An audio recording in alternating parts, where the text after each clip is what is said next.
So today we're talking to Joanna Sio. She is a stand-up comedian living in Olomouc in the Czech Republic. She is Chinese, grew up in China, Macau and Hong Kong, has lived in Singapore, Vancouver, Amsterdam and Melbourne. All cities where you would not expect a person to then go and live in Olomouc, 100,000 people city in the east of the Czech Republic. But here she is, and she's a stand-up comedian and told me a lot about comedy, what inspires her, and what she would never make fun about, what's the feedback, what's the reward, what her kids think about her comedy, and a lot of things in that field. And then we talked a lot about Hong Kong. It's a really interesting place, being part of China, but still being a very capitalistic area with a very high concentration of billionaires and high income discrepancy, or how do you say, inequality, let's say. There's a lot of poor people, but also a lot of rich people. And not very kind of socialist, communist when you look at it. So we talked about these things and her journey and the comedy. It was very, very pleasant, so I hope you guys enjoyed. The sponsors, that's Alfred Jobs, alfred.cz, where you can find your next job, available in Czech, Slovak, English and Russian. Jobs all over Czech Republic and Slovakia that you can apply with one click. And remember, you're 100% anonymous in Alfred, so you can be searching and applying for jobs without anybody else seeing that you're there. And then, the Oat Bar. Cyphertova in Žižkov, available also for delivery to your home or your office on Volt and Bolt. Great stuff, amazing oatmeals, amazing skyr, Icelandic recipe made in an organic farm outside of Prague. You can't get this anywhere else in this country. And homemade goodies, no nasty ingredients, everything is tasty yet healthy, nothing boring, great service, good coffee, and perfect place. Cyphertova 21, the Oat Bar, Prague. Check it out, guys. Bye.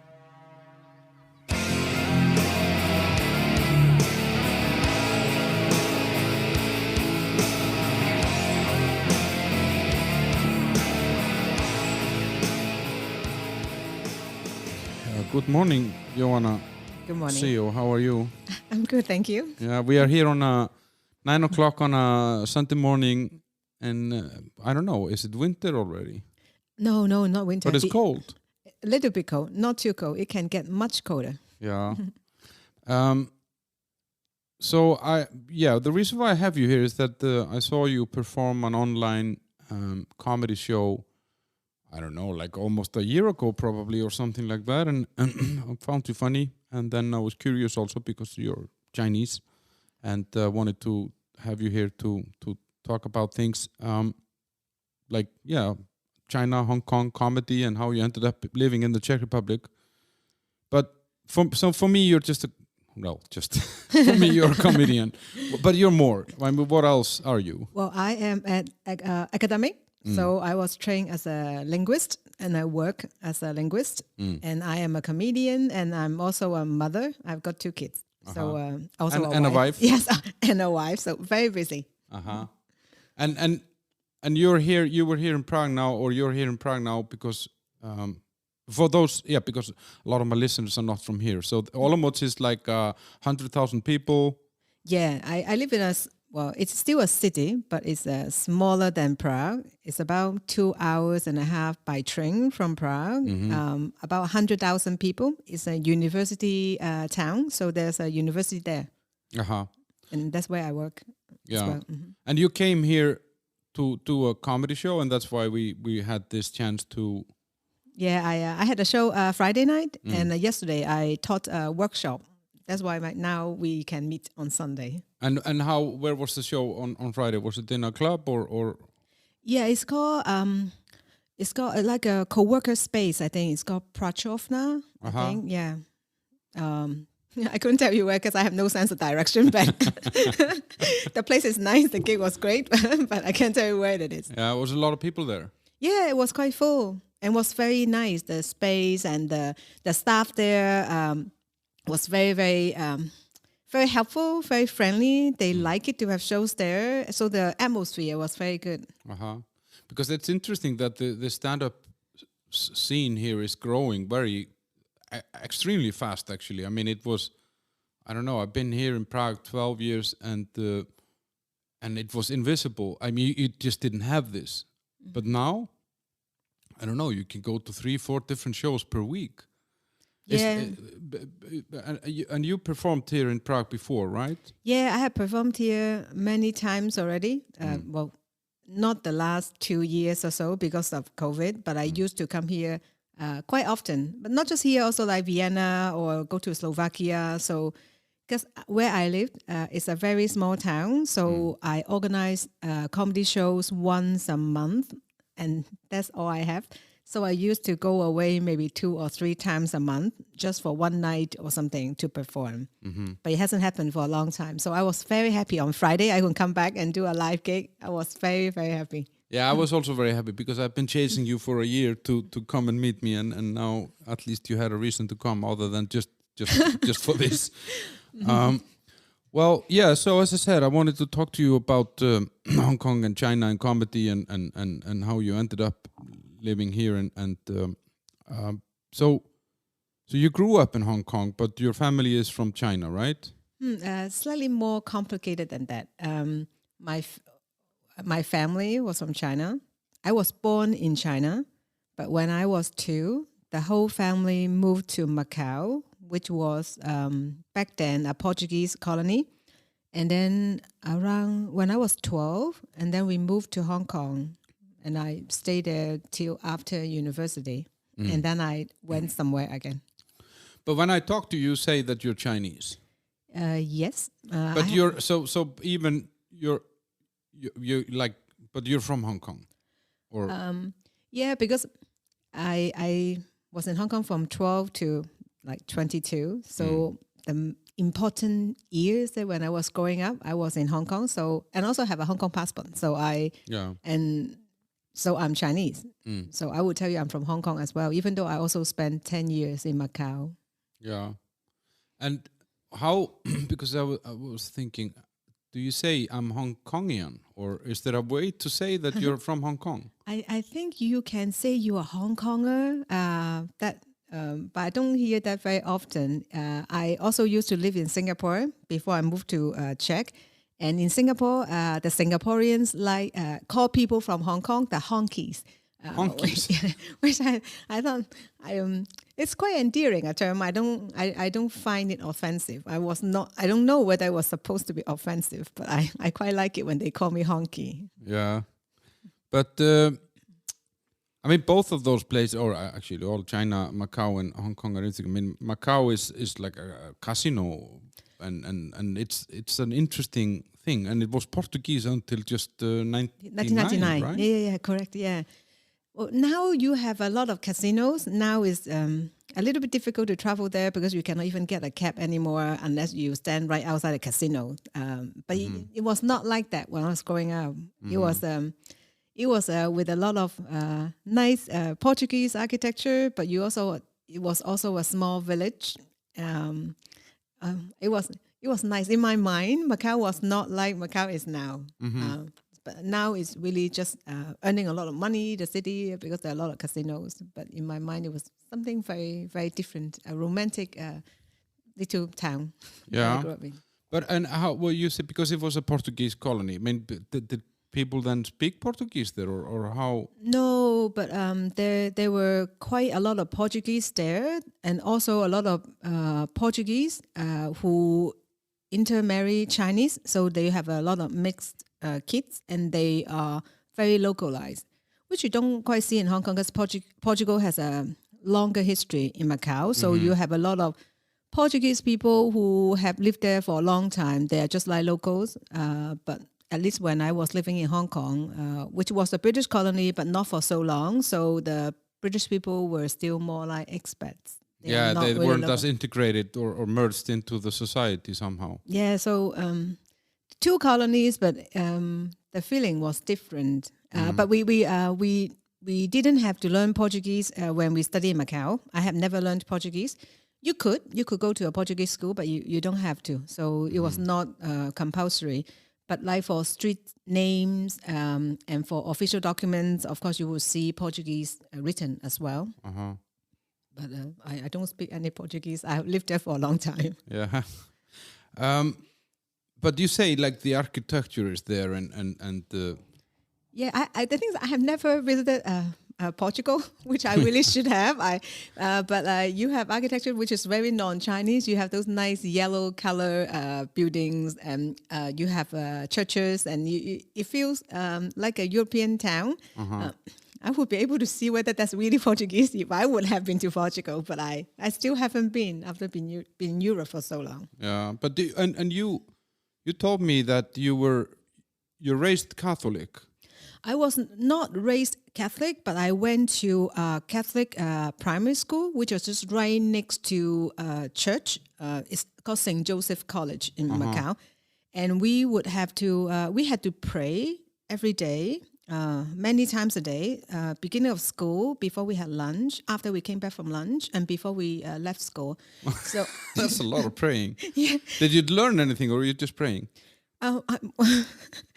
What do you mean learn anything? I remember the prayer, and we also have Bible study. We have like assembly, and we have to sing hymns and lots of things. So we see the headmaster of the school would be a priest, and there were also a lot of nuns. I think that's all I remember. And it's very funny because in Macau, of course, I was not religious, and when you see people go to church, they are normally very well dressed. So in my head, when I was small, I always thought that it's church or going to church or practicing this kind of Western religion is something that the higher class people would do, the better people. The rich. Yeah, so you go to church like you're educated, you talk to them. I remember in my primary school, there was a classmate, and her parents would go to church, and they would know the headmaster of the school because that headmaster was a priest. And I always felt like, oh, they are the better people somehow. You have some kind of insecurity built in you because you don't know what that world is, and that world seemed to be some kind of Western related world. You have I don't know whether everyone who grew up in a colonized place would have that, or just because I studied in a school right next to a church. So I don't know. But that's an interesting thing though, because I mean, like religion has never really been a prominent or big thing, especially not Catholic in China, for example. So this is purely a Portuguese influence. Yeah, or just because I happened to study in a Catholic school, but that's what in my mind, like you need to be a better class of people who will go to church. And it was very funny when I met my husband, because my husband is Czech and he is Catholic. And he said that during communist time here in the Czech Republic, it's really not a good idea to be Catholic. Yeah, so he said people look down on him because his whole family was Catholic. And I was telling him in Macau, if you're a Catholic, it's like you're a better class of people. It's just... Yeah, very different. Yeah, similar time. I think we are the same age. So I think when I went to the Catholic primary school was when he was a little bit bullied in school because he was Catholic. Just in two different places, but the same religion. But then, as you said, you're kind of the years that form you are in Hong Kong. You go there at 12, and you mentioned this class difference that you felt from the religious people in Macau. Then, and if we look at Hong Kong, I mean, it's the third largest community of billionaires of any city in the world. It's the Hong Kong dollar is the 8th most traded currency in the world. It's it has one of the highest income inequality. It has low taxes, free trade. It has like a capitalist stamp on it all over. It's like the neon sign for capitalism. How was that? I mean, and what did you guys do there? I mean, what was your family doing there? My family. Well, my grandpa left China earlier. I think in the 70s, he left already, so he kind of managed to get everyone out of China and move to Macau and then Hong Kong. You mentioned in Hong Kong there were a lot of rich people. but even more people are the poor people, or just the not rich people. You don't have to be poor. I don't know. You. The only thing that I feel that Hong Kong was very capitalist is that we always talk about money. It's something that is very strange. Like when I was in when I was in university, and near the end, people were thinking, so what kind of job should we apply? And a lot of my classmates decided they're going to work in a bank, because if you work in a bank, you would have a better interest rate for the mortgage. So they can get a house or an apartment much easier. And I have always thought that is such a strange thing to career choice, yeah. Yeah, because you can get a better mortgage rate. But I just can't believe that. But a few of my friends, classmates, went to work in a bank because of that. And they're always thinking about, like in university, they're always thinking about they are gonna get a house and then have a family. Like that's the only thing they think about. I always thought that it sounds like a trap. Like you don't have any other plan. It's just that, like, because housing is so expensive in Hong Kong. It's like one of the most important things. You're always thinking, like, how am I supposed to get a house? And after I was at my boyfriend at that point, and he was always thinking, like, also like maybe finish university and then get married and then get an apartment. Whenever he said that, I thought, like, this is so scary. Like, but it's also kind of like a casino. You put all your chips on one goal. You just say house, family, and so on. And if that doesn't work out, you're a failure. Yeah, I think in a Chinese society, if you're older and you are not married, you have chosen a path that's a little bit different from the other people.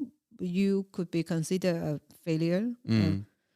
I'm not. I don't think it's only in Hong Kong or no. It's I mean, it's definitely here. For example, I mean, I think that there is a lot of pressure of people to follow a certain path, and if that's what they preach to you all your childhood and teenage years, and you maybe find out that either it doesn't work out for you, it doesn't go as planned, or it's not for you.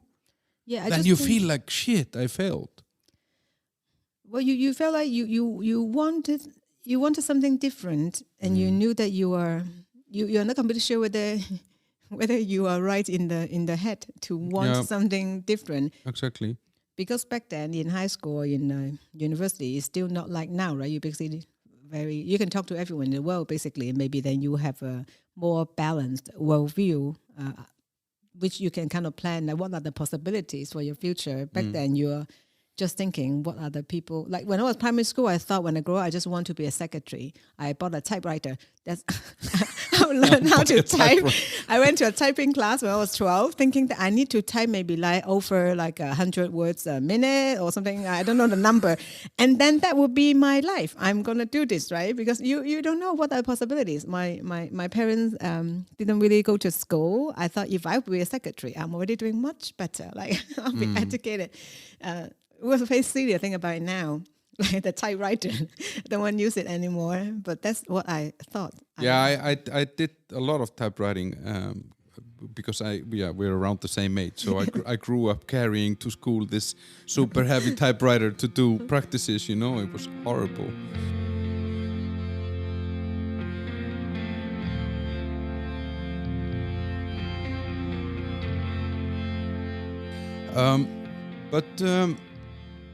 I mean, Hong Kong, as you said, it was like Macau, it's a colony, but it was a British colony, and for a shorter time.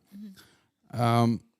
How was it to grow up there? I mean, what kind of community was this? I mean, was there a lot of British or Western influence? Well, we have bills and coins with the Queen's hat on it. That's how I remember. And the government envelope would always say Her Majesty or something. Like you when you're small, you don't quite know. And you also have a feeling, because in colony, right? So British people or white people, you felt like they are of higher status somehow. And the locals, they are being colonized. So they have a lower status. So, and there's also a little bit segregated according to the district. So the white people, Westerners, they would live in central, where the houses are more expensive, where not so crowded, everything is better. And on the other side of Hong Kong will be, say, the local people. So in different districts, the prices for housing will be different. And so people who have more money would be on, say, on Hong Kong Island in Victoria Harbour. So more expensive places. But what do people do there who are not rich? Like I know, like you mentioned with your parents, they were not educated. They just what do people do? Everyone has to go to work, you know. But what kind of jobs are they working then in companies? Are there factories or? My dad, he has different jobs. He had worked in a factory before to print different cloth. Then they sell it to people to make clothes. And a lot of people who are not educated can also be, what do you call it? They deliver stuff. So they will be sitting at the back of a truck, and then when people like deliver, logistics. I don't know whether he's involved in any logistics. He just carry the heavy stuff from one place to another. So that could also be something that you do. Working in a factory, if you are not educated, that would be the kind of job that you can do. And how are you guys? You know, like you were quite a big family though. Yeah, my parents have 5 kids.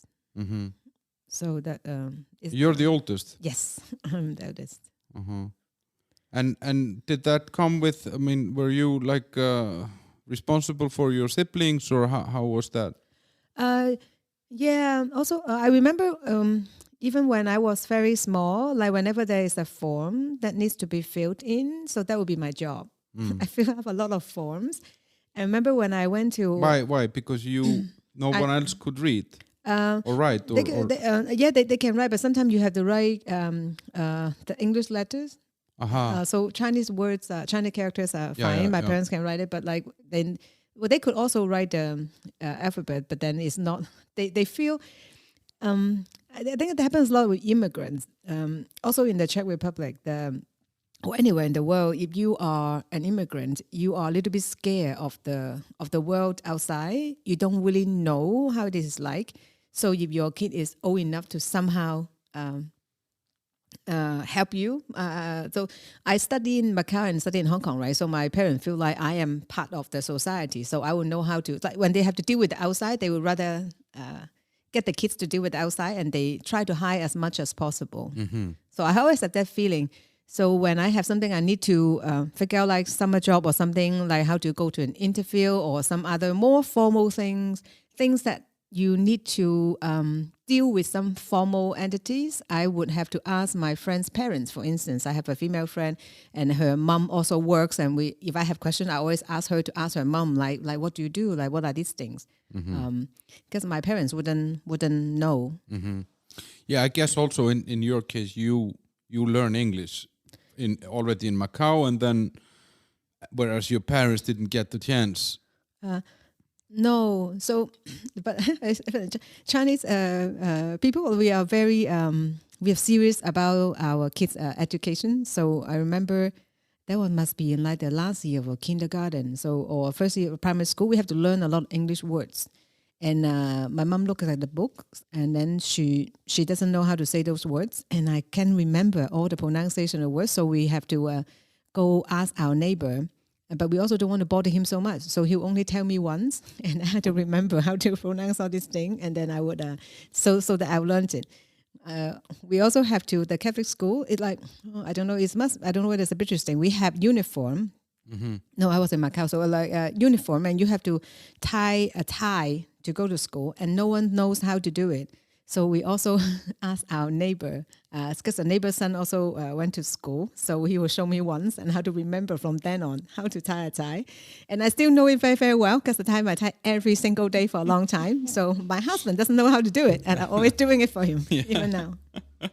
But how then, you know, if you say like your parents were not super educated, I guess you didn't live in a Victorian British colony house then. I mean, No, I live in a district called Sam Triple, which is a very old district with a lot of market and stuff. It's one of the poorer districts in Hong Kong, and we have a small apartment, so we have to share with the siblings and also of grandma. So you had your grandma there? Yeah, well, it used to be. Yeah, it's a grandma and grandpa, and then grandpa passed away, and then actually grandma only passed away just a few months ago. So I'm very lucky to. Sorry to hear that. Yeah, I have my grandma for a long time. Yeah.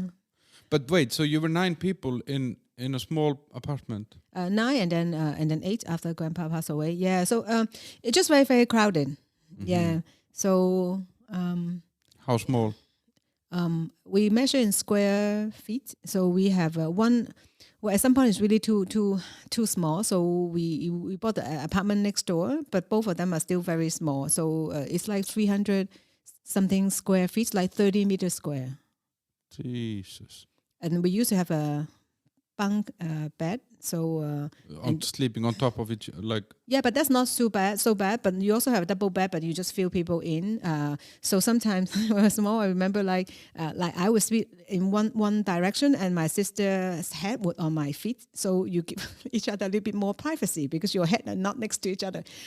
So that's also one way of doing it. Yeah. I thought it was very normal when I was small.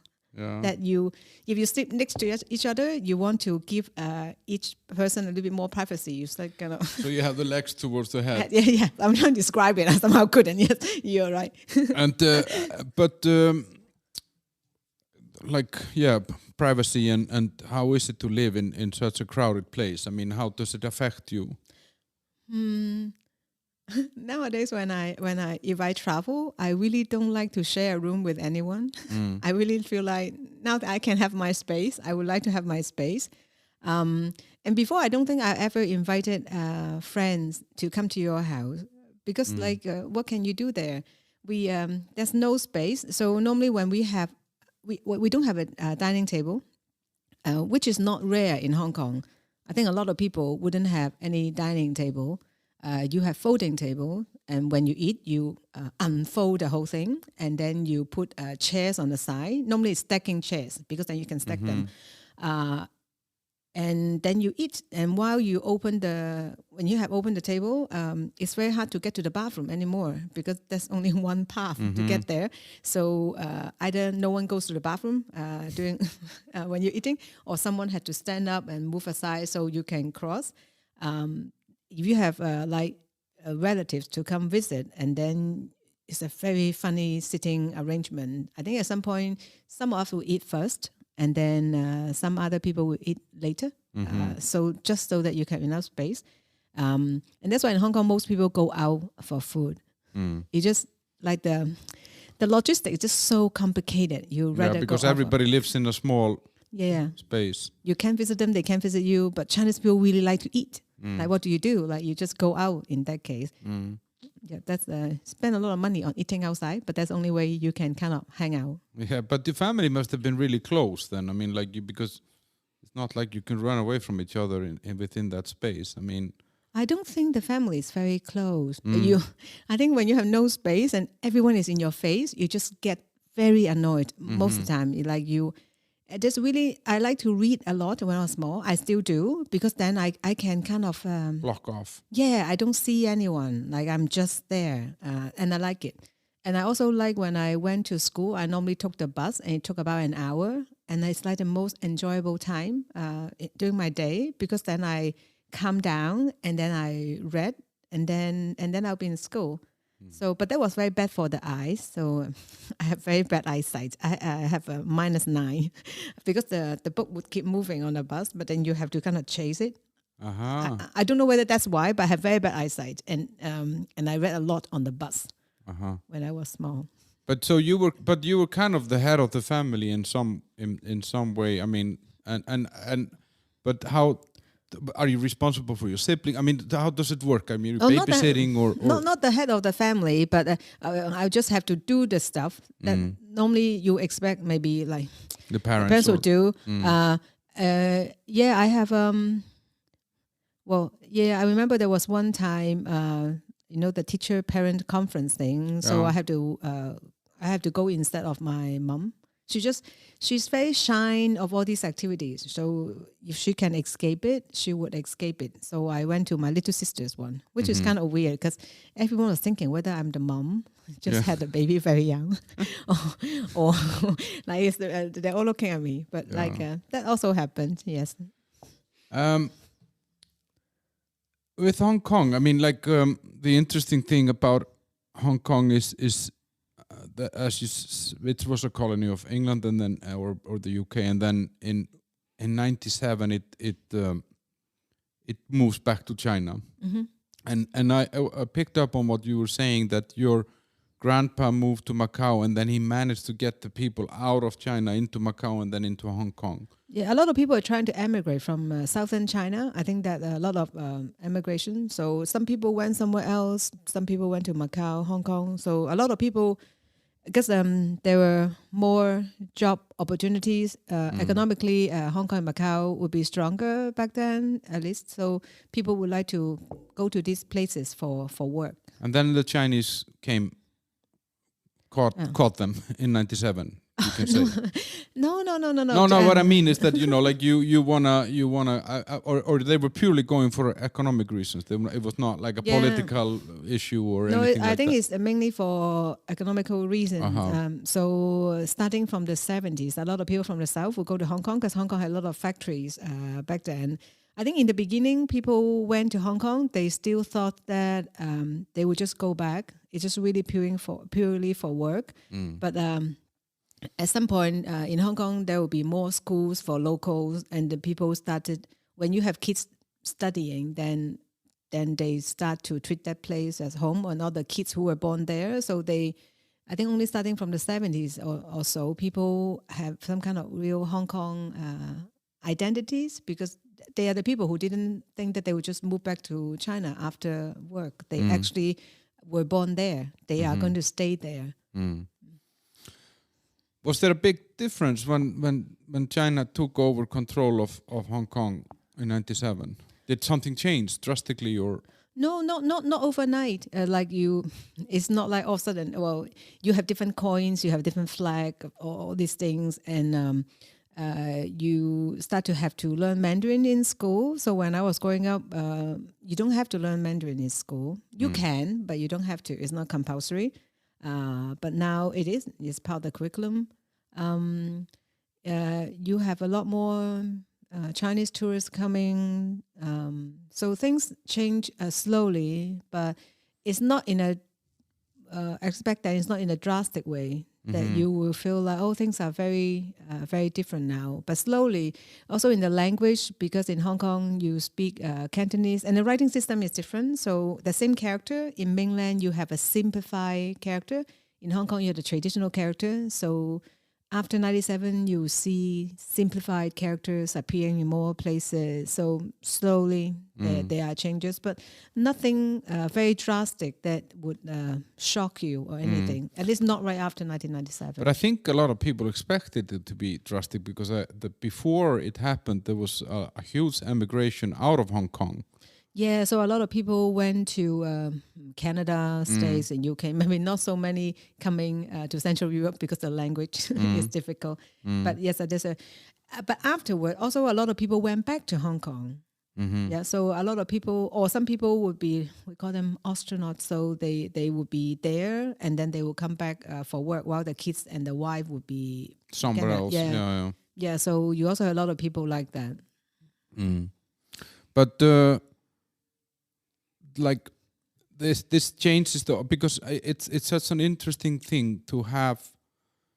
I don't know, Hong Kong is like a country within the country, or because it has some autonomy, but it's still under, obviously, economically and politically under an influence from China, and like what the world is being told is that China is a communist country, or that's but it's also a very fast growing economy, and because the people are wanting better lives, and the politicians are opening the country up to some extent, and then, but if we are told that China is communist, then Hong Kong doesn't really fit in somehow. Yeah, I think people think in China in practice it's also very capitalist since it opens up, right? So there are a lot of new factories, a lot of new businesses, but there are differences between the mainland people and the Hong Kong people because they have been separated for so long. Like language wise, we in Hong Kong you speak Cantonese, while mainland most people speak Mandarin, and even close to Hong Kong in those places they will speak Cantonese. It's still a little bit different, the type of Cantonese. So the way that we write a little bit different, simplified characters, traditional characters, and so I think Hong Kong people have their own identity. They know that they are part of China, but they feel like they are Hong Kong people. Yeah, because you tell me you're Chinese. Yeah. You know, and then but your main life is in Hong Kong, or you say your formative years. And I'm just curious, like, because I think a lot of people thought or think that China will absorb Hong Kong somehow, and Hong Kong will stop being Hong Kong. Hong Kong would still be Hong Kong. It has a history of being a colony, so it's very different from China. But Hong Kong used to be part of China before the Opium War, and then England took part of it and also leased part of it. Now it has all returned to China. So ethnically, I am Chinese, and also because I was born in China, but I also feel like I'm a Hong Kong person. Maybe I have identity crisis. I don't know. I feel like I can be both. But and then another thing, what I was thinking is that, like, in some way, China needs Hong Kong for access to markets, because, you know, like, Hong Kong is a financial powerhouse and export country, and, you know, and Hong Kong needs China. So in some way, China needs Hong Kong to stay Hong Kong, and Hong Kong needs China to kind of back them up. I mean, it's what I'm trying to say is that I think a lot of people thought that the capitalism would end, or it would change completely in Hong Kong when China would get it back. I don't think it has changed in terms of like whether it's business as usual. Right after the handover, there were not a lot of changes.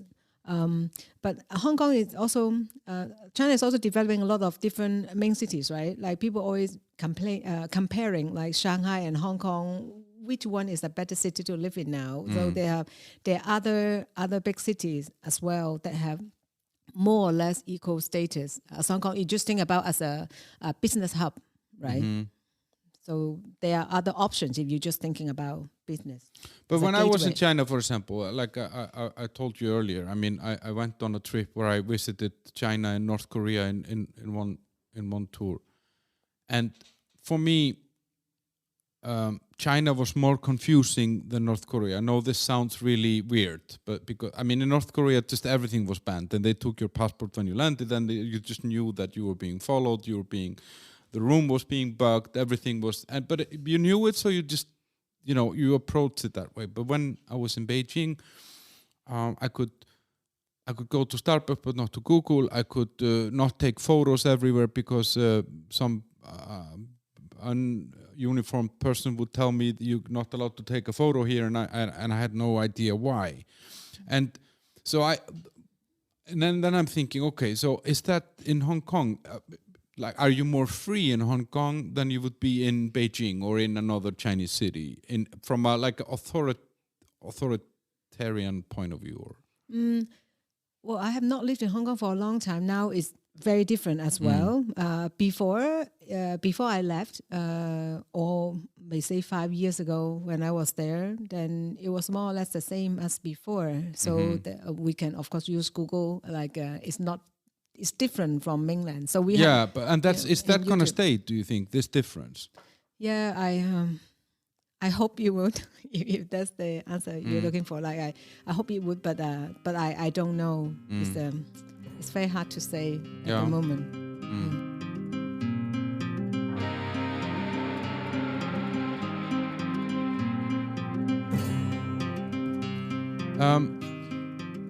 But the China is of course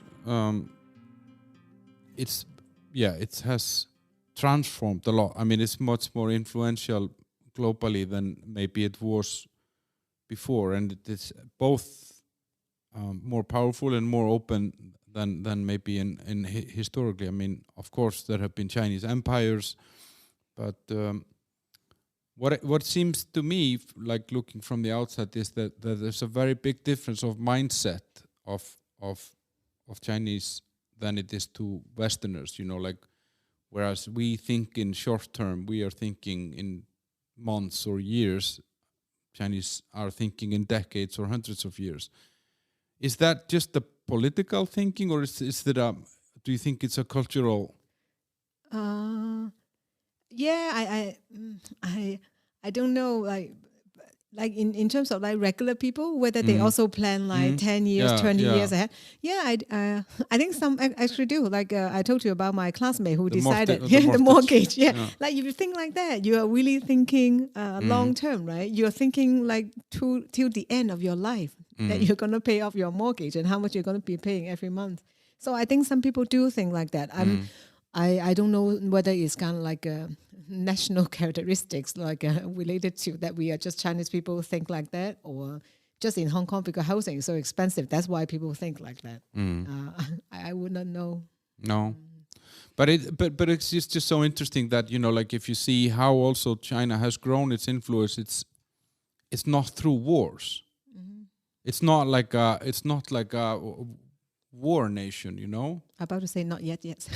No, but I mean, so far it hasn't. I mean, and it's really, really interesting because if you compare those two superpowers, then if we call America's and China those two superpowers, then the Americans go in with, you know, military and force, and then they're really surprised that everybody wants to hate them, you know.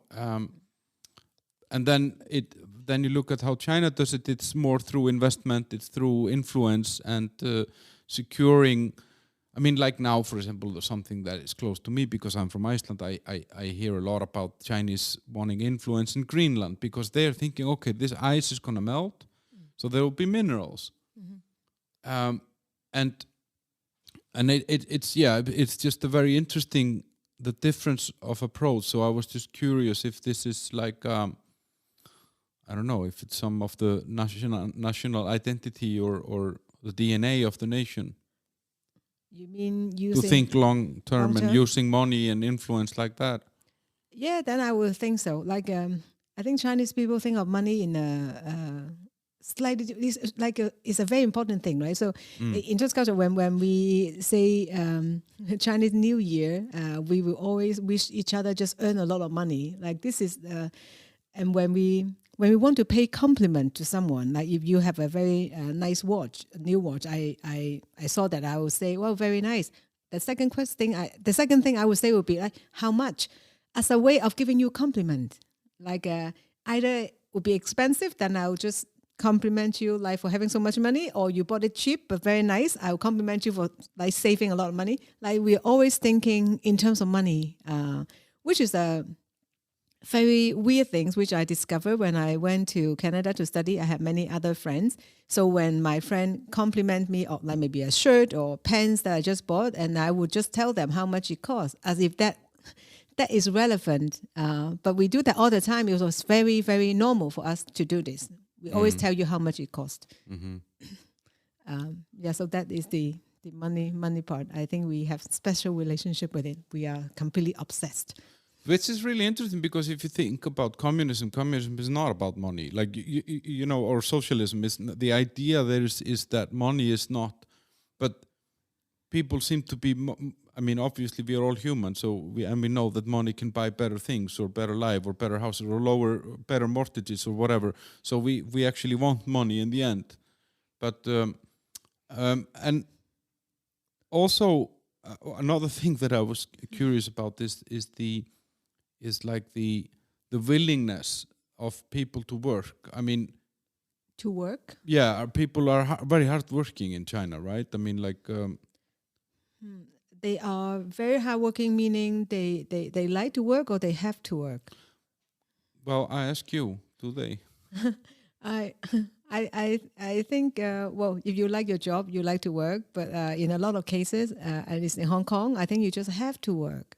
Hong Kong people work a lot. Like you still work after dinner.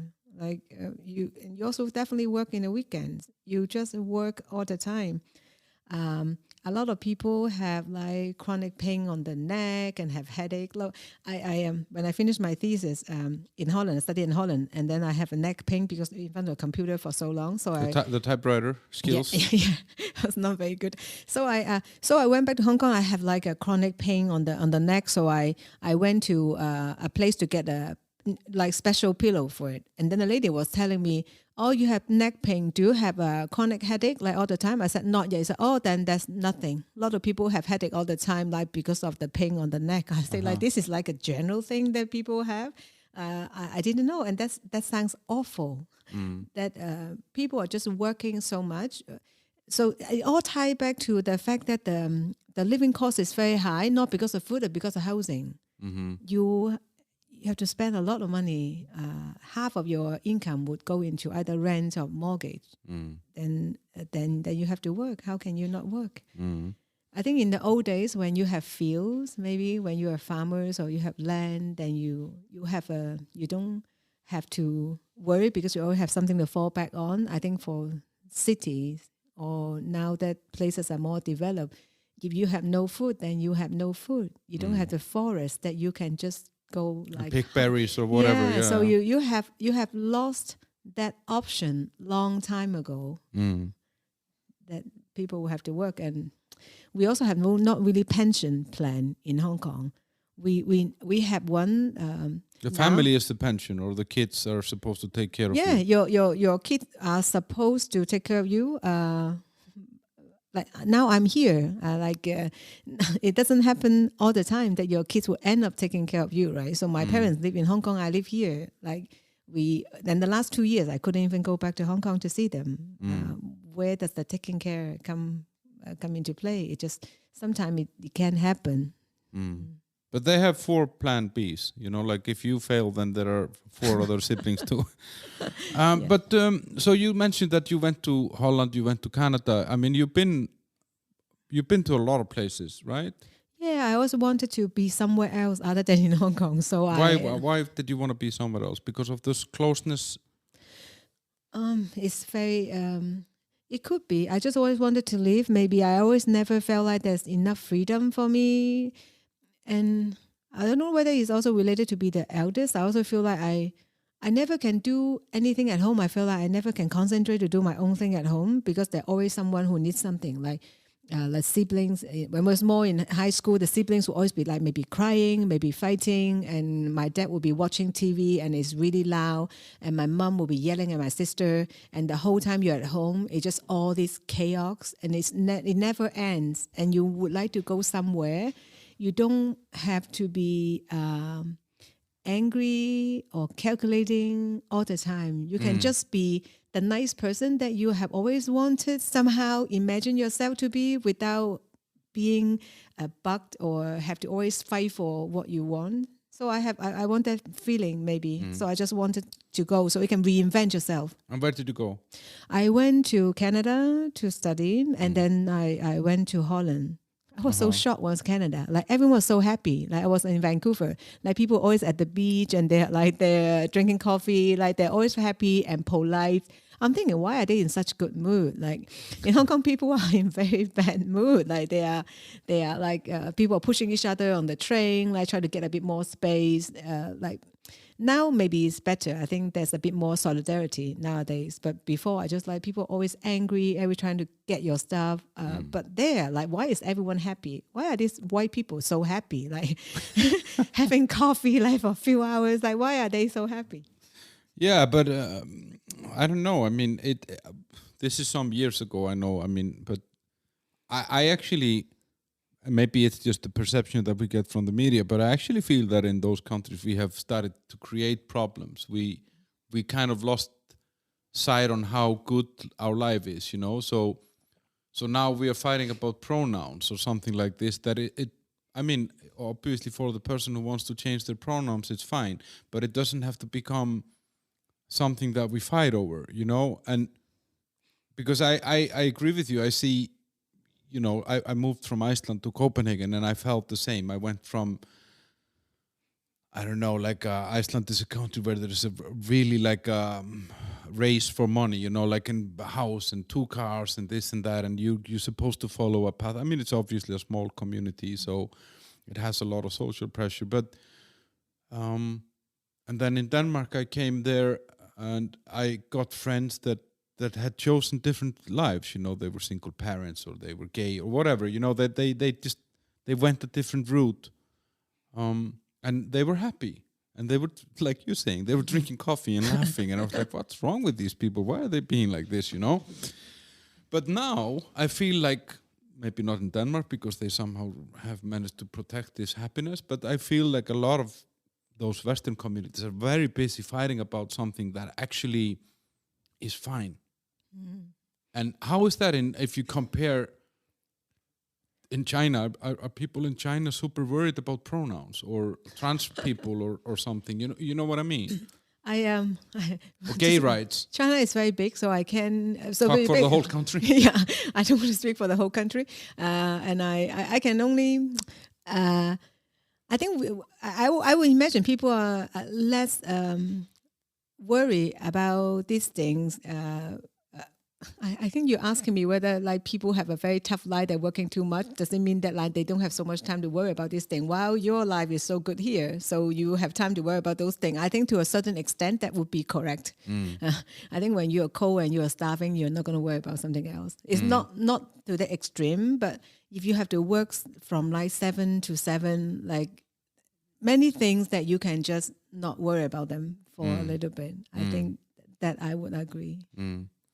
And then you go to, so you're in Canada, you're in Holland, so and then you went to Singapore, right? Singapore, yeah. So we're talking Hong Kong, Vancouver. So it's Vancouver, yeah. Amsterdam. I live in Amsterdam, yes. Amsterdam, correct. Singapore. Singapore, yeah. And then Olomouc. Olomouc, yes. Which is like not a city that you expect on this list. Yes, it was a jump, yes. And what brought you there? My husband. No, like we met in Holland, but then we were in Singapore for 7 years, and I think he felt like he had stayed there long enough, so he wanted to leave. So, we could have moved to Prague, but he thinks Prague is a bit too big for him. He used to live in Singapore. I don't know why Prague is too big for him, and Hong Kong. But he thinks it's too big, so he thought we will now live in a very smaller place. So we moved to Olomouc. And how was that for you? Was that a culture shock? It's quite. It's a little bit of that, but before we moved to a small town, we had a discussion before. I had that with my husband. I told him that, in Hong Kong, like you have so many choices. On a Friday evening, you can choose to do this or do that, like so many different things that you can do. And he grew up in a village with 300 people. So in the evening, he has one pub in the Czech village, or he could go play soccer, something in the field. And he was like, but what does choice mean? Like you have so many choices, but you can only pick one thing anyway. Why does it matter? And I always thought that is just silly. Like it's good to have choices, but now I live in a smaller town, so I might have like in the evening I might either go to one pub or maybe one restaurant. There are not many choices, but that's actually fine. It saves you so much time. You don't have to think about it, so that's okay. I think.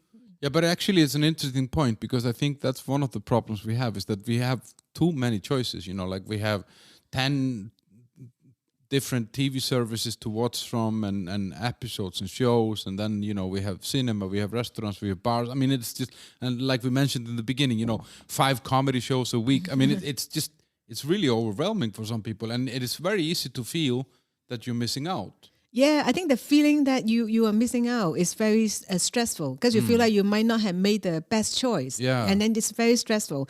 For my husband, he thinks that if you only have 2 or 3 choices, then it just like... The probability of getting them wrong is very low. Yeah, and that like he lives happily like this. So like if you want to go to the supermarket, that would be the only one. Then you just go there. There's only one shopping mall, then you go to that one. And he thinks it's fine. If you don't get it, then you just get something else. We don't need so much. That's what he thinks. I think he has a point. Yeah. But do you want more choices or I mean you feel... Actually, I think human beings adjust very quickly. So now I feel like it's okay to live in a small town. I don't know whether my mind is playing tricks on me or I really feel like that's okay. But I do enjoy that I would walk past the town and I would bump into several people that I already know and I can say hi to. And I find it quite, it's happiness. Yeah. I think, I'm also getting older. In my 20s, I would be like, oh, no, I need to go to a big town because I need to meet a lot of people so that maybe I can meet some potential husband in the future, right? Now I'm already married, so I feel like, I am just keeping the friends I have now is very difficult. So I don't think I have enough time. That's interesting. But was it in Olomouc that you started the comedy kind of, or you started doing comedy already earlier, or? I started comedy long time ago. I started to do it when I was in Amsterdam. I started doing improvisation, and that's because I wanted to meet people. I don't in my 20s. I just felt like I need to broaden my social circles. I have always had that feeling that I need to meet people. So I went to do improv. And then I went back to Hong Kong and then started doing stand-up there, and then continued to do it when I was in Singapore. So it had been a while, maybe 10 years. I'll come with a racial stereotype question here. So when you say that you always felt the need to go out there, for me that's not very Chinese. No, I have always been a little bit weird. Also, weird just means that it's different from other people. Like in high school, I always felt that I need something that is different from them. What they need is not what I need. I always feel like... You weren't looking for that perfect mortgage. No, I was not looking for the perfect mortgage, but I still don't quite know what I want, and also feel like the way I was not very happy. Many things are wrong. I feel like I need to kind of break it down and restructure myself a little bit. So I have gotten the opportunity by being somewhere else that no one knows me. Because that gives freedom. Then you can kind of reinvent yourself, as I think you mentioned that before. I think many people have that. Like, if you have your family, your siblings, your parents, your friends, they all have a certain expectation of you, and somehow you feel like you're being trapped by that expectation. If it's a good expectation or bad expectation, doesn't matter whether they think you are good in this or whether you're bad in this thing. I just don't want any of that. No, I want to have none of this. I can totally connect to this. I when I came here to Prague, before that, both in Iceland and in Denmark, I had been quite visible in the media, and I had jobs that required me to be very visible. And eventually what happened is that my whole identity became that somehow. Like I had to be in a certain way to be in that role, and I was very defined by this somehow. And then I come here, still involved in business, but as a complete nobody somehow, and nobody knew me, and most people didn't even understand what I was saying because they didn't speak English. So, and it was such a liberating thing, It's so... it just gives you a chance to explore yourself in a different way. Yeah, well, of course, you could also have done it back home when people have expectation of you. You can just kind of ignore those expectations, but it's very hard when those people have known you for so long. These are people close to you. They thought that you are in a certain way. So I think it's much easier to go away to do that. And I have enjoyed it, the freedom that has allowed me. Yeah. So comedy, you did comedy in Holland, in Singapore, and Hong Kong, and then obviously here. Do you remember your first show where you went on stage and did something that was supposed to be at least funny? The first show, that would be like an improvisation in Holland. But there must be a group show, so you don't have to contribute so much, and there are a lot of people who are more experienced and much better. So you can blend in somehow. Yeah, so that was fine. I think stand-up, the first stand-up show was hard because you have to stand up in front of everyone, and English is not your first language, and you have to remember the whole thing, try to be funny and all this thing, and just you. And I think that's difficult, but that's also very empowering, I think. Yeah. I think I enjoy this kind of little torture. I think it makes because you're pushing yourself or out of the comfort zone. I think when you have something unpleasant, I quite crave that feeling, so that you can be a little bit challenged. I like that. Yeah. But how was the feedback when you did your first stand-up, where you were alone and it was just you? I mean, how did people respond? For people who understood what I was saying was fine, I think. That was okay. Like stand-up is something that it takes a long time to develop. So. I think for the first few years that wouldn't be very good, and maybe then it get better. It's a bit better now.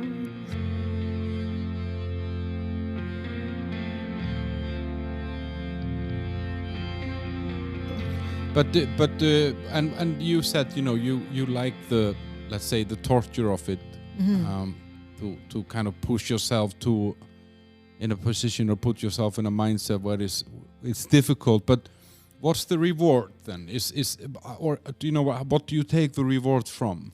It's very liberating to do stand up. I think because it's just you, and it's nothing. It's just you speaking. I think it's an excellent kind of verbal art. You only have yourself, your unique thinking, and the way that you phrase it, and people enjoyed it. The laughter is the reward. It's very high when people laugh and you're on stage. And you get adrenaline rush or I think you get addicted to it. And I was just teaching a workshop yesterday, and then I was thinking when you see a microphone stand, once you grab the microphone, it's like you have changed into a different person. It also happened at work. So if I'm talking to my colleague just about regular thing, I would just have my regular face. But if all of a sudden I want to tell them a funny story, I turn to my comic mode, and then I become really like a different person or something. I really enjoy that. It makes me very happy. But it's funny that you say this, because now just a little self-reflection here, because I met a friend the other day, and she's been listening to my podcast. Obviously, everybody listens to this podcast, but she told me that since you started doing this podcast, then when I meet you, I feel like I'm on your podcast. You're asking me different questions, or you're having a different conversation with me, and you're kind of saying that you. Yeah, I go into that mode, and I actually enjoy being there. So I have extreme mode. I'm either extremely introvert. I don't want to talk to anyone. Socializing stresses me. If I socialize for a little bit, I need to be alone a little bit. Otherwise, I just get too stressed. But I really enjoy also standing in front of everyone and perform. I like that's two extremes that I really like. I do not know, but I don't think I need to explain why. It's just the way I am. But you. Where do you get your? I mean, you write your own material. Is that easy? Oh, it's not. I normally like to talk about my kids or my husband or marriage, things that is important to me, or things that I know. Then I write about it. It's not. I think it's hard to find material. But do you use do you make fun of Chinese or being Chinese? I mean, or you're. Because you're in Olomouc, it's 100,000 people, and you're from China.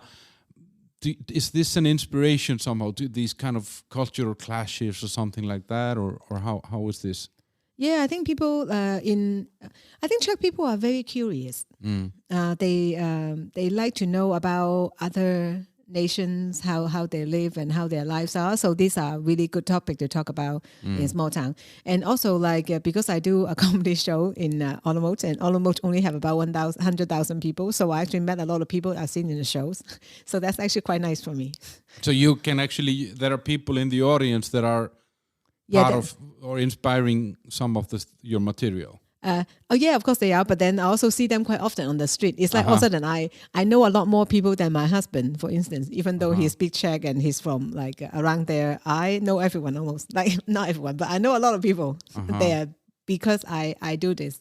Yeah, but so you're talking. I don't remember exactly what you talked about when I saw you, but I think you were making fun of your husband somehow, or the differences between you and him. But is it like, I don't know, is there a Chinese humor? Is there some, like, do you know what I mean? Chinese humor, like what Chinese people like to laugh at? The thing is, stand-up is not an art form that had a long history in China. So Hong Kong has the first comedy club, but only started in 2008. But that's also very, similar in other places. In Singapore or Malaysia, all these places started comedy only around 2008 or so, like around that time. So a little bit more than 10 years. It's not a long time. And this art form, right, stand-up, so when it was brought to these places, it was in English. Of course, nowadays, people will be doing that in their local languages. So in Hong Kong, you have Cantonese stand-up as well. But in English stand-up, you can see a lot of examples, right? There's so many stand-up comics doing it in English in other places. But for Cantonese stand-up, you have no reference. Yeah, you don't really know how it is supposed to be done. So in a way, it's very new. So sometimes people don't really understand the format as well, whether they are supposed to talk back, whether they are not. Like all these things are still very, very new. Why is that? Why did it come so late? I mean, especially like if you take Hong Kong and Singapore, which are very kind of influenced by and a lot of expats and. Yeah, so before that, there were also like maybe some event organizers would brought acts from elsewhere to go to these places, but it never has like a local support. In order to build the scene, I think you need the local people to participate. Otherwise, it's just people watching. You don't have the local people participating. Then it's not fun because you want people to talk about local topics that local people will want to listen to. That's why the stand-up in Hong Kong is a little bit different from Singapore. Hong Kong people mainly speak Cantonese, so the people who go to comedy shows, English comedy shows, they are expats. So because the group is kind of, there are a lot of expats, but then they are very similar in background, so the topic will be kind of restricted, I think.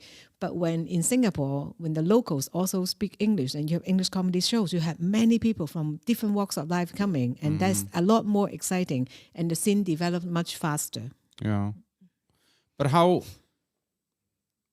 it makes sense now when you say it, because, you know, like, I mean, comedy is kind of invented in the English language and therefore, has maybe not been adopted in the same way as an art form or an expression. But if someone is doing a stand-up in China, do you feel that there are some topics that are completely off limits there? You know, like, would you never make fun of a dog, or would you never... I don't know, talk badly about your husband if you're a female comedian or something, you know? I think probably sexual topics don't go very well in mainland China. I would think that even in Hong Kong, I think if you're doing Cantonese stand-up, because the language is very tied to the taboo in the sense that I can even not swear in Cantonese. I just find it very difficult. I can swear in English, which I don't feel so connected, but I cannot swear in Cantonese. Why? All my upbringing tell me that it's very bad to swear, so I cannot swear in my mother tongue. So I'm sure there are things I just feel like I can't say in Cantonese.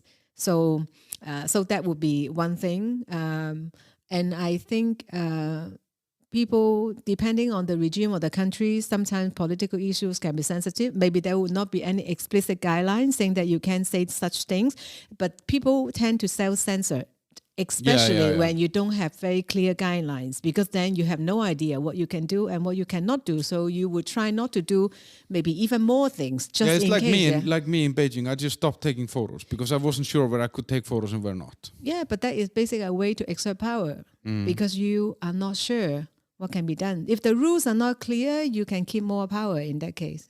So because how I know what can be done, so let's not do anything. So sometimes these ambiguities or things are not being made clear can still control or affect your behavior. So not just because there are rules. When there are no rules, then the area is gray. Then you don't really know what's right and wrong. But what about like I don't know, like these racial stereotypes? Because you know we have this, and it's always been a very big part of comedy somehow to play on this, because I mean we have all these huge cultural differences between ethnic groups and it's a great source for material. But obviously I feel now that at least in here, I mean not so much maybe here in Prague, but I feel it like in the US, what I see and also what I'm seeing in Iceland, it's becoming a very difficult area somehow to use in comedy. I mean, you're called a racist if you make fun of a Chinese person or whatever. If you as a Chinese person in China would make fun of me as a white Icelandic person, would Chinese people consider you racist? I think they would still laugh if that's the case. I think it depends on the place. Like so take Singapore as an example. In Singapore, you have many different races living together in one country. So you have the Malay, you have the Indians, you have the Chinese, you have the Caucasians from many different countries. And there are jokes, a lot of jokes in Singapore that comics make would be related to racial stereotypes.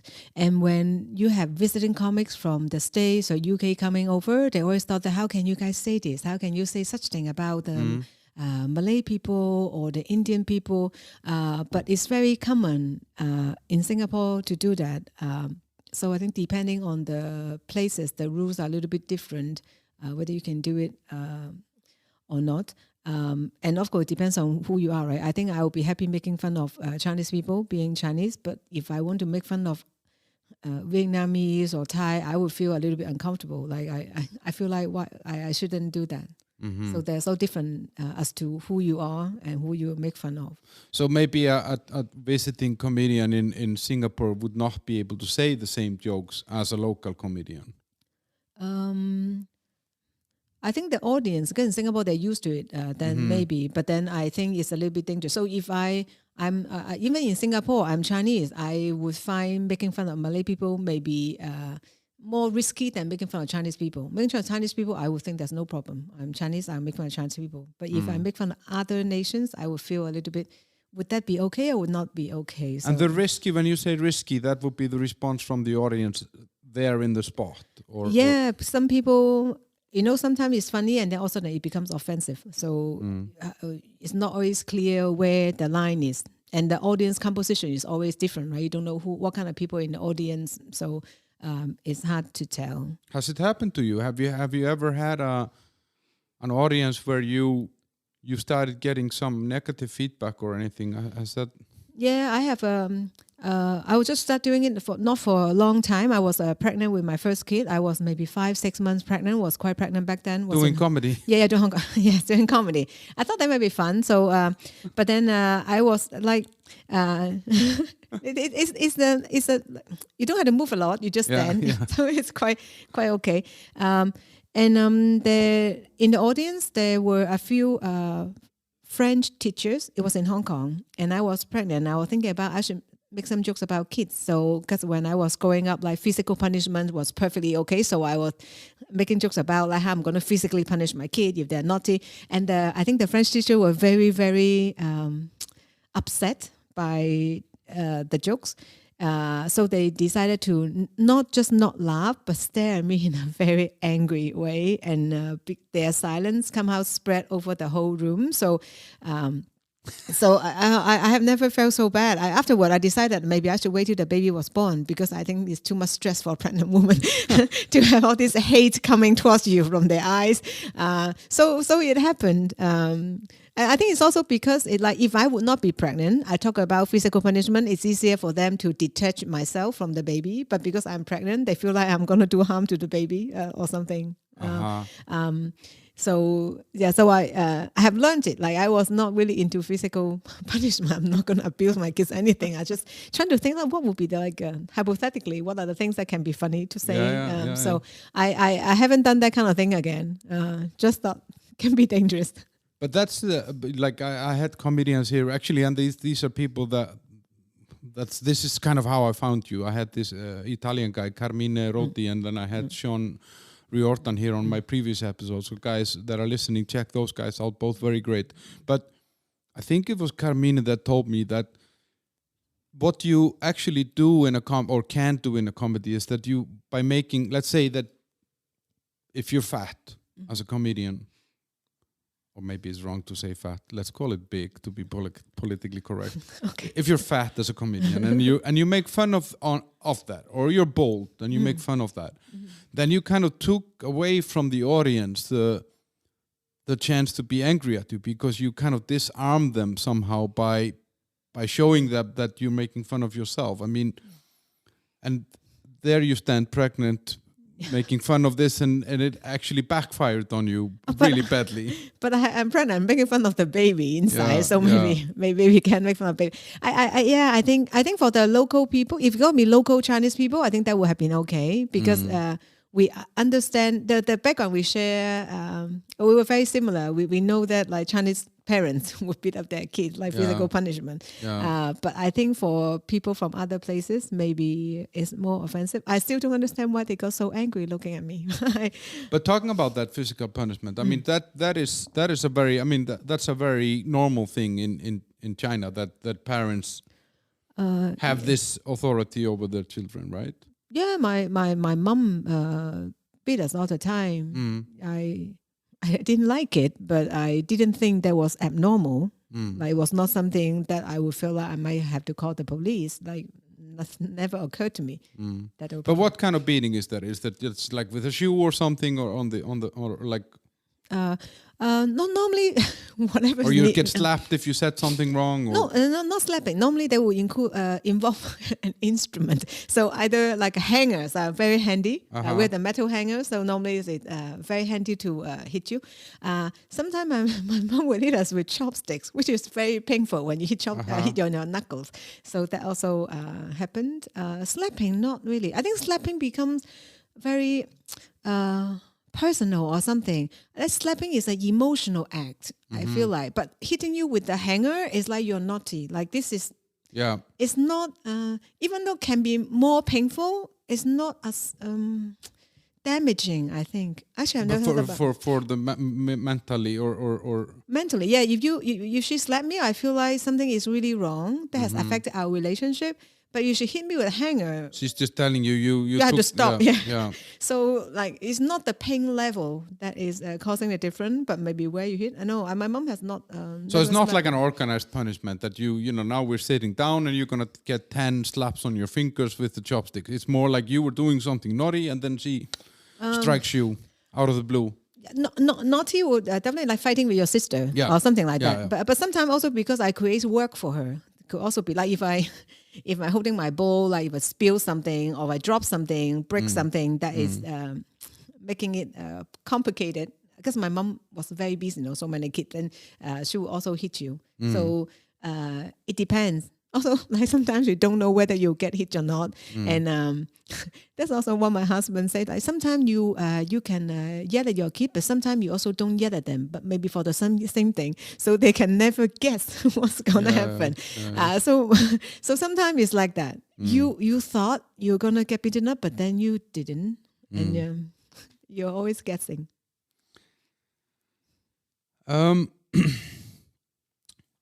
Is it difficult to be a woman in comedy? I mean, can you say all the same things like a guy or?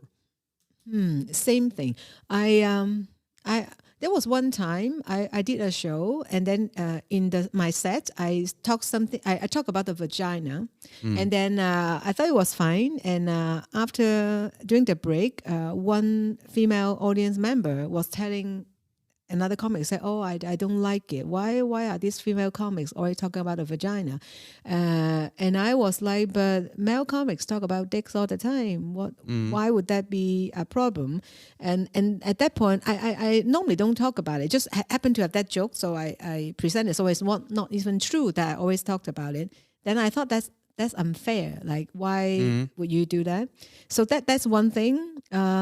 The other thing, other than that, I feel like sometimes people just assume that you are not funny because you are female, especially you're female and Asian. Like, there's no way that you're going to be funny.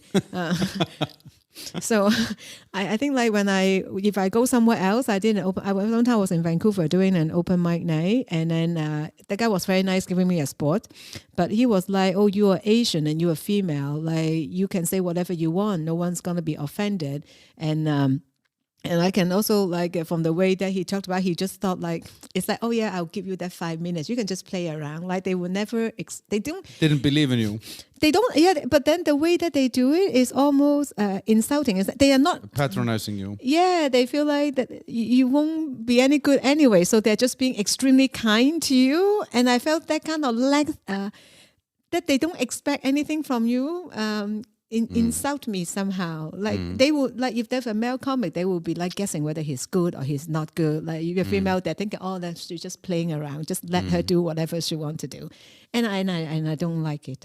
No, but is it a different response? Like you mentioned that you were talking about vaginas, then some female. Do you get a different response from women, or do you notice that? Is there a different response that you get as a woman that you get from men versus women in the audience? No, I don't.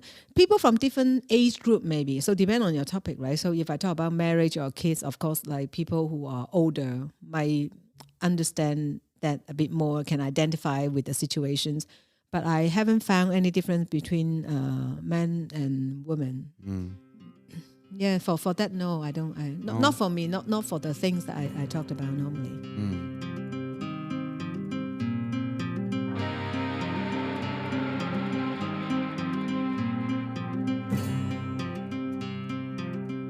But it's tricky though, like with like for example with the Me Too that has kind of come into the Western cultures a lot, and it has had an impact on comedy, both in a positive way. I mean, it obviously it's positive when someone is doing wrong and that is exposed, or that we shine a light into some corner where we didn't see what was happening, but it also gives some sort of a censorship in where you can go with these things. I guess being a woman, you are more free to make, I don't know, like a sexual joke than a guy is, or I don't know. I never feel like I'm restricted to not make sexual jokes, but I can see some women might not like it. I said that there are no difference early on. So if I'm gonna say something slightly sexual or maybe vulgar, I'm actually more worried about the female audience that they might not like it rather than the guys. I wouldn't worry about them. But sometimes I would be thinking, like, would she judge me because I just say that? So I don't know whether it reflects on how I think about her or reflect how I think women should behave. But I do have a little bit of that. I think I would be worried that she would judge me. Not that she would, but I would be thinking that she might. Why do you think that is? Oh, I don't know. I think I'm not mature enough. I don't know. I'm still worried. I actually don't know. I don't know why I think that, but I have that. Maybe I think women might get offended about these things. I think they more easier. Yeah. Yeah. But how is it like you do you have to be funny all the time? I mean, like now you're to a lot of people you're a stand-up comedian, do then people come with this expectation that you're supposed to be making them laugh all the time? Yeah, maybe they do, but I can't. I mean, I'm not funny when I'm. I don't even, like on stage. I would I would do my set, which I have planned, and I want to do it. But I'm not funny all the time. It's tiring to be like thinking about funny things to say all the time. Like it doesn't happen all the time. With your friends, maybe if you are in a bar or something, of course, then you will be like trying to be witty all the time. Then when you're on form, then you're really funny. But it doesn't happen all the time. I think people think that, but they expect you to be, or do you feel that pressure somehow? Yeah, I feel the pressure only among comedians. If you are going to do a show and you arrive there, a number of comedians are there chatting, making fun of each other. You feel like you need to join in and be as witty as them, because it's like there's an expectation. They're just showing off. I think sometimes it's a little bit like that, and I can't do it. Yeah, that makes sense though. When you're saying it, you get 5-6 comedians, then they all need to kind of play off each other and try to. Yeah, they have that in the green room. I have seen it several times, but normally I just can't. I just don't have the energy now to do this. I don't know whether male comedians do it more, but there are so many more male comedians. So even if they are doing it, doesn't mean that male will do it more. Just that they're. But are women coming more in now? I mean, I've seen it here. I feel that there are more women getting into this now than when I noticed that the scene was starting here. Yeah, is that a global thing or? Yeah, well, in Singapore there are fewer. Well, I think most places you have fewer female comics than male comics, and of course it's starting to getting more, because the more female comics you have, the more female comics you encourage to join the scene. So it is indeed the case, which is a very good thing. Is there something that you would never joke about? Something that is totally off limits for you? Yeah, handicapped people. I think you just can't. And why do you think, is that something that you take with you? Because other comedians make fun of handicapped people. And is that something that you have from your childhood upbringing or background or?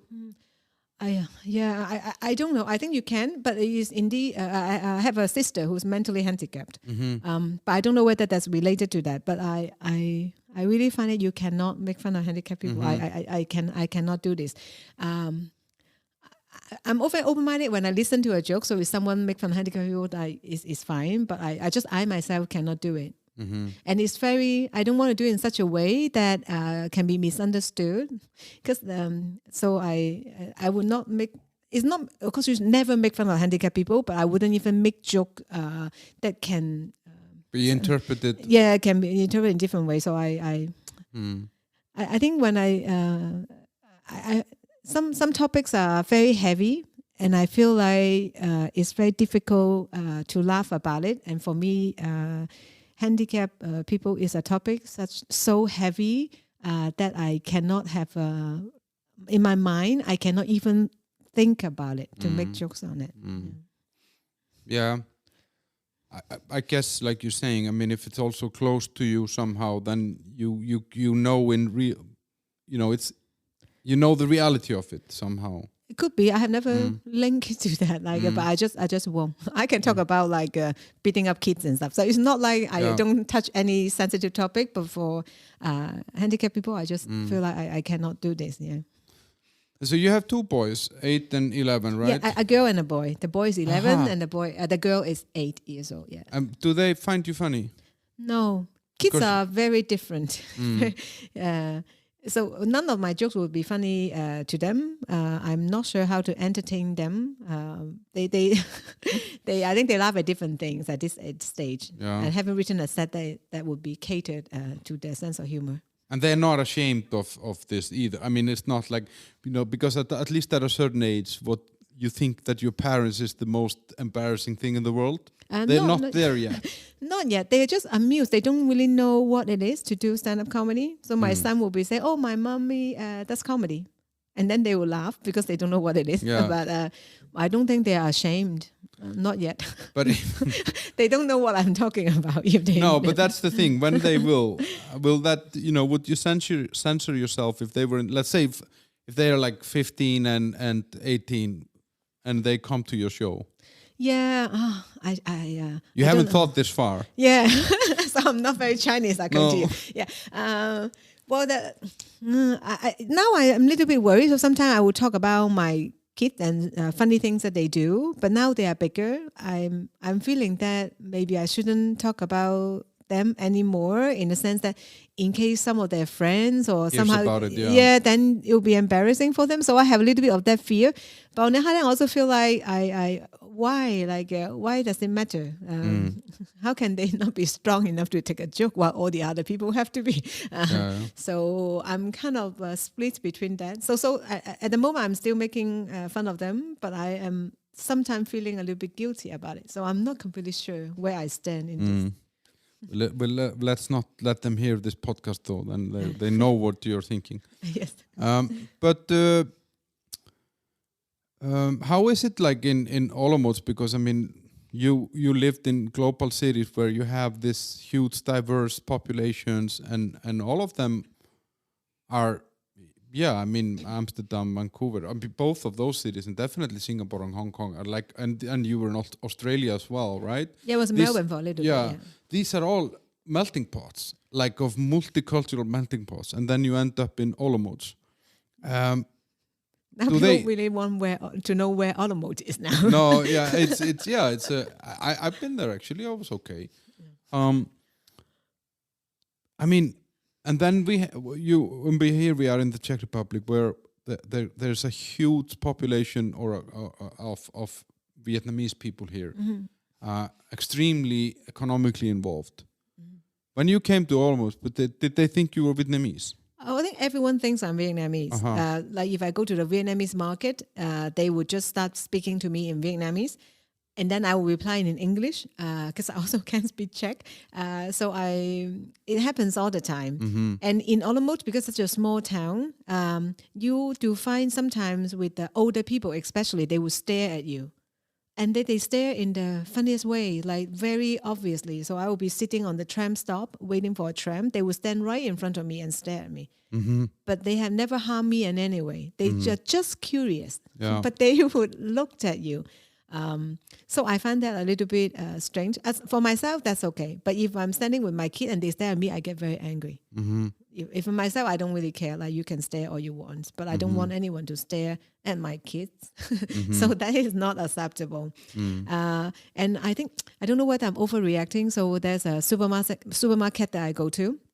And the first time I went there, they have a kind of like a security guard person inside standing there, right? So they... I don't know what his job would be actually, whether he's supposed to help people to find stuff or just like there, make sure people don't steal. Yeah, or he's supposed to make you feel silly that you're being stared at. That's their job, I think. Like they normally don't go anywhere. They just stand at the door, right? But at that time, the first time when I went to that supermarket, he just actually followed me around. Yeah. I was thinking he might want to help me to get stuff because clearly I don't look like I'm local, but then he hasn't really offered any help the whole time, right? And at some point I realized that maybe he was worried that I would steal things because I don't look local or for whatever reason. Yeah, but this happens to me also, but I think it's because I look poor. So they follow me around. No, I'm seriously. I mean, and I go to the same supermarket here on the street, just 50 meters from the studio. I go there 3 times a week, and the security guys has been following me there for 3 years. But I know it's just because I look poor. So he just thinks that I must be there to steal. It could be the same reason for me. I should try to dress better, and now I dress up for the supermarket. But how is it to, like, so you come from a big cities, big culture, big population. You move to a small town with your husband who comes from a village of 300 people before. So how is your household? I mean, do you have some Chinese traditions that you brought with you into this family, or and he has some Czech, or is Is it a melting pot? Is it a tiny little Singapore there or Hong Kong? We have soy sauce and sesame oil and chili oil, Fish sauce. Fish sauce like glutinous rice, all these Chinese things, and we also have a lot of gherkins and jam in the pantry. So we have all types of things. Because my husband also have lived in Asia for a long time, so he's also into Asian stuff. So our household are like kind of weird. You have Chinese character in different places, but you also have a Buddha somewhere, and you have cross because he's Catholic, and we have a jar of holy water that someone gave him. So everything's everywhere. We have all types of stuff in the house. And what is the biggest difference? Like if you would take like how a Chinese person would raise their family or kids versus a Czech person, where's the biggest contrast that you have felt? Like, I mean, I know in your case he's of course lived in a lot of different places, so he's maybe not like that typical local person, but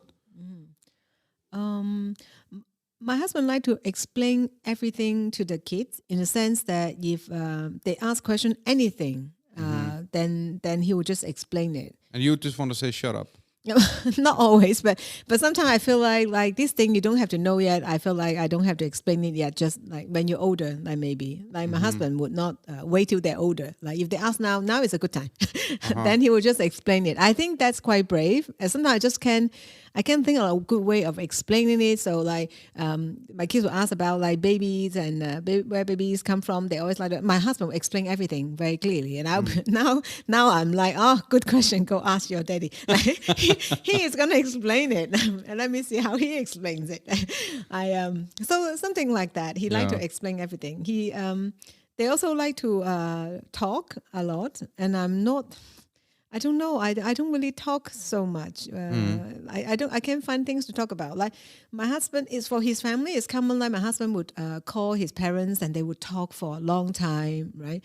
Like maybe for like 1 hour. Sometimes they just keep talking about this relative and that relative. What happened? I call my mom. I hardly can sustain a 5 minutes conversation. Then I'll be like, okay, I'll call you some other time. I'll just like point the camera at the kid, let them see the kid a little bit, and then I would hang up. I don't really know what to say. I don't have much to say either. But it's an interesting thing because you choose to work your linguistic and then you go on stage. Yeah, I know. I feel completely fine on stage, but I don't always have stuff to talk about. And I can't really, I don't know. I just don't have anything to say sometimes. I find it very difficult. You're happy in Olomouc? I guess. I don't know. I'm okay. I'm surviving. Like when you have kids, everything is just logistics. I think logistically it works perfectly. We walk to school, we walk to work, so everything's fine. I would like to do more comedy because I feel like everything is so far away. But other than that, I'm happy. Yeah. But do you think you would ever go back to live in Hong Kong? We were planning early on. I think 2 years ago, we were thinking maybe, well, actually 4 years ago, before we moved here, we were thinking either move to Czech or Hong Kong. But then at the end, we came to Czech. I think now it's a little bit harder. The situation in Hong Kong is a little bit uncertain at the moment. So many of my friends are actually leaving, slightly worried about the change that they can't quite predict how it's going to be like.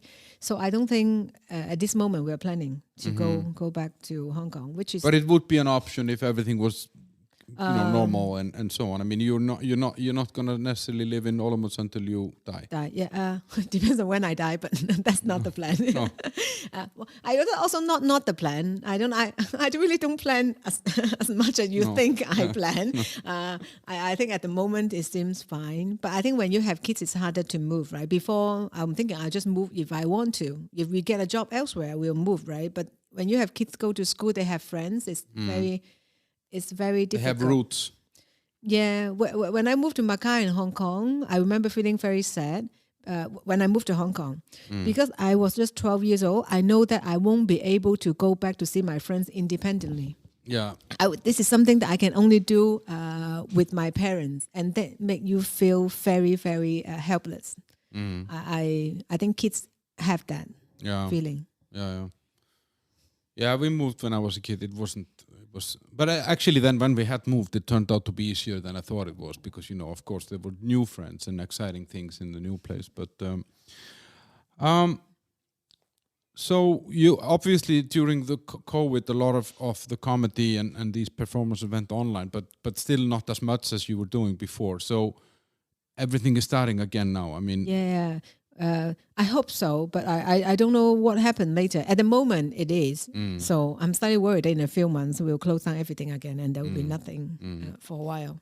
But viruses. It was interesting when I was reading up on Hong Kong. I mean, like Hong Kong had the swine flu and also the what is it called, the bird flu, right? And I was curious because on Friday I went to a bar here and outdoor pub and then there was this group of Asian tourists walking by and they were all wearing double masks out under fresh air, and I was thinking, okay, there must be something that that they bring with them, like in terms of experiences that makes them do this in a country where 0.17% of those tested are positive, and we're testing a lot of people here. So, and then when I was preparing to meet with you, I was reading a little bit about Hong Kong, and then I realized, they had these two epidemics actually that had they had a major impact. So, do you think that you look at COVID differently, or do you know what I mean? Do you, or Asia, or people that come from there, do they look differently at this? Yeah, I think here people are a little bit, I can say less careful or more laissez-faire in some way, because in Hong Kong, even before COVID, like if you have a cold or something, then you wear a mask when you go outside. When you go into the train, you wear a mask. So it's normal to see people wearing masks in different places, even before COVID in Hong Kong, because people do that because of the previous experiences. And here people don't do it so much. But and you think about Hong Kong, because the housing is so tight and such high density, you really have to be extremely careful. You don't have it here, where people basically touching each other's shoulders when you will be in the train. It's just really, really crowded. And there are people sharing room, sharing table. Like you can't afford to have that spread is easier, very much quickly. Easier, yeah, you don't have the space. So I think people are also aware of that. So they always have spray to clean their hands. They always wear the mask. And I don't know whether Asian people are somehow more health conscious. That would be one of the stereotypes that you can say. But I think practically they do. They are more careful. Yeah. And they are also, as you're saying. I mean, they're more populated. And density is higher. So I mean, it's a more natural thing for them that something like this can actually go really bad. Yeah, we were very worried early on, because in Hong Kong, everyone close to each other. Like, how bad would that be if it starts spreading? It somehow seems to be fine. And also the case that people are normally, a lot of cases, they are very willing to wear a mask. Not sure that's related, but it's good that it's not spreading there. What's I want to tell people who are listening where can they follow you? You have a Facebook page, right? Yes, just Joanna Sio Comedy. And I will put the links to the episode description on Spotify and everywhere. And you have something in the working. You're working on some bigger projects, or you do comedy workshops and stuff like that. Are you going to write a book? Are you going to make a movie? What's going on? I don't think I'm going to make a movie, but I do want to write a book, and I will have a new show, I hope, if the COVID is going to be okay, then we can have live comedy again. I probably will have another show, a new 1 hour show. A 1 hour show? Yeah, I want to do That's a new comedy. Like for an hour? Yeah, I had one before, Wow, but then I thought it's about time to have another one, because it'll be a long time. 1 hour show is like 30% of my podcast, like my 3 hour episodes, but a little bit more funny. But so there's the Facebook page. Yeah, and then also Instagram, but I don't update it often, but it's just Joanna Sio, so you can also follow me on that. And do you have anything on YouTube? I mean, can people check out some? Do you have videos there? Yeah, I have some short videos there, so you can definitely check them out. They're old clips, but It can be fun, yeah. Yeah, but guys, definitely recommend. Joanna is very funny, and I'm not saying this just because she is here, but that's the reason why she is here, because she was very, when I saw her, she was very funny, and she made a lot of funny jokes about herself and so on, which I really liked. Guys, follow the show. There's a Facebook page called The Bunker How the Hell Did We End Up Here. There's Bunker Prague on Instagram, and the YouTube channel The Bunker How the Hell Did We End Up Here for amazing cinematography with pictures of me and the guests.